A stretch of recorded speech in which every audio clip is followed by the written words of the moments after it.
ಹೌದು, ಆ ಗ್ರಾಮದ ಜನತೆ ಇನ್ನು ನಿದ್ದೆಯಿಂದ ಹೇಳುವ ಮೊದಲೇ ಅಲ್ಲಿ ಹೆಣ ಬಿದ್ದಿತ್ತು. ಈ ವಿಚಾರ ತಿಳಿದ ಗ್ರಾಮಸ್ಥರು ಒಮ್ಮೆಯೇ ಬೆಚ್ಚಬಿದ್ದಿದ್ದರು. ಹಾಗೆ ಕೊಲೆಯಾದ ಗೃಹಿಣಿಯನ್ನು ಆಕೆಯ ವಿಚ್ಛೇದಿತ ಪತಿಯೇ ಹತ್ಯೆ ಮಾಡಿರುವ ವಿಚಾರ ತಿಳಿದು ಗ್ರಾಮಸ್ಥರು ಮತ್ತಷ್ಟು ಆತಂಕಕ್ಕೆ ಒಳಗಾಗಿದ್ದಾರೆ. ಆಕೆಯ ಪತಿ ಮತ್ತು ಆತನ ಮತ್ತೊಬ್ಬ ಪತ್ನಿಯ ಪುತ್ರ ಸೇರಿ ಕೊಚ್ಚಿ ಕೊಲೆ ಮಾಡಲಾಗಿದೆ. 45 ವರ್ಷದ ಪದ್ಮಮ್ಮ ಕೊಲೆಯಾದ ದುರ್ದೈವಿಯಾಗಿದ್ದು, ಮೃತಳ ಪತಿ 58 ವರ್ಷದ ಮುನಿರೆಡ್ಡಿ ಕೊಲೆ ಮಾಡಿದ ಆರೋಪಿಯಾಗಿದ್ದಾನೆ. ಕೊಲೆ ಮಾಡಿದ ನಂತರ ಮುನಿರೆಡ್ಡಿ ಸ್ವತಃ ಪೊಲೀಸರಿಗೆ ಶರಣಾಗಿದ್ದಾರೆ.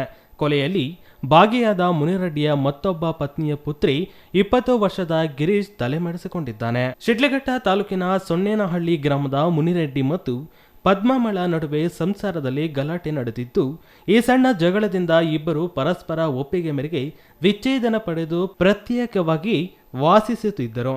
ಪದ್ಮಮ್ಮಳಿಗೆ ಇಬ್ಬರು ಪುತ್ರರಿದ್ದು, ಇಬ್ಬರು ಪ್ರತ್ಯೇಕ ಅಪಘಾತಗಳಲ್ಲಿ ಈಗಾಗಲೇ ಮೃತಪಟ್ಟಿದ್ದಾರೆ.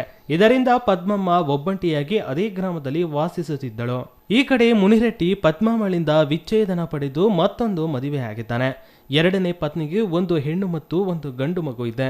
ಈ ಮಧ್ಯೆ ಪದ್ಮಮ್ಮಳಿಗೆ ಜೀವನಾಂಶಕ್ಕಾಗಿ ನೀಡಿದ ಜಮೀನು ವಾಪಸ್ ನೀಡುವಂತೆ ಮುನಿರೆಡ್ಡಿ ತಗಾದೆ ತೆಗೆದಿದ್ದಾನೆ ಎನ್ನಲಾಗಿದೆ.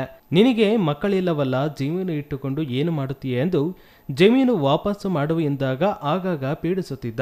ಇದು ಪದ್ಮಮ್ಮ ಮತ್ತು ಮುನಿರೆಡ್ಡಿ ನಡುವೆ ಮುಸುಕಿನ ಗುದ್ದಾಟಕ್ಕೆ ಕಾರಣವಾಗಿತ್ತು ಎಂದು ತಿಳಿದು ಬಂದಿದೆ. ಮುನಿರೆಡ್ಡಿ ಹಾಗೂ ಆತನ ಮಗ ಗಿರೀಶ್ ಬೆಳಿಗ್ಗೆ ಪದ್ಮಮ್ಮಳ ಮನೆಗೆ ತೆರಳಿದ್ದು, ಶೌಚ ಕಾರ್ಯ ಮುಗಿಸಿ ಮನೆಯೊಳಗೆ ಬಂದ ಪದ್ಮಮ್ಮಳ ಮೇಲೆ ಏಕಾಏಕಿ ಮಚ್ಚಿನಿಂದ ದಾಳಿ ನಡೆಸಿ ಕೊಚ್ಚಿ ಕೊಲೆ ಮಾಡಿದ್ದಾರೆ ಎನ್ನಲಾಗಿದೆ.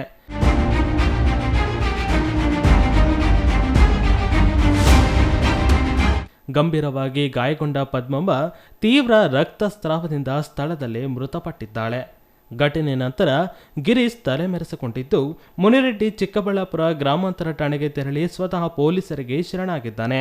ಅಲ್ಲಿಂದ ಶಿಡ್ಲಘಟ್ಟ ಗ್ರಾಮಾಂತರ ಠಾಣೆಗೆ ಆರೋಪಿ ಮುನಿರೆಡ್ಡಿಯನ್ನು ಕರೆತರಲಾಗಿದೆ.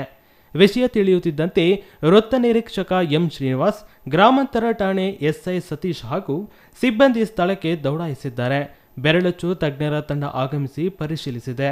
ನಗರದ ಸಾರ್ವಜನಿಕ ಆಸ್ಪತ್ರೆಯಲ್ಲಿ ಶವ ಪರೀಕ್ಷೆ ನಡೆಸಲಾಗಿದೆ. ಗ್ರಾಮಾಂತರ ಠಾಣೆಯಲ್ಲಿ ಪ್ರಕರಣ ದಾಖಲಿಸಿಕೊಳ್ಳಲಾಗಿದೆ.